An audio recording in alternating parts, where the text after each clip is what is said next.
भीमा खोऱ्यात होत असलेल्या पावसामुळे वरील धरणांमधून मोठ्या प्रमाणात पाणी उजनीतून नदीपात्रात सोडण्यात आल्याने सोलापूर जिल्ह्यात भीमा दुथडी भरून वाहत आहे. मात्र आता पावसाचा जोर कमी झाल्याने विसर्ग कमी करण्यात आला आहे.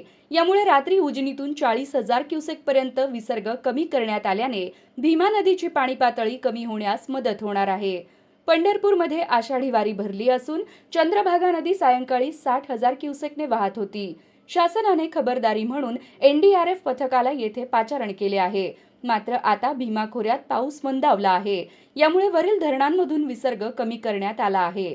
घोड धरणातून 10,000, मुळशीतून 7,200, खडकवासला 4,700, चासकमान 2,200 क्युसेक यासह अन्य धरणातून थोड्या प्रमाणात पाणी सोडले जात असल्याने उजनीतून रात्री 40,000 क्युसेकने पाणी भीमा नदीत सोडले जात आहे. नीरा नदीवरील वीर धरणातून 5,000 क्युसेक पाणी विसर्ग कायम आहे.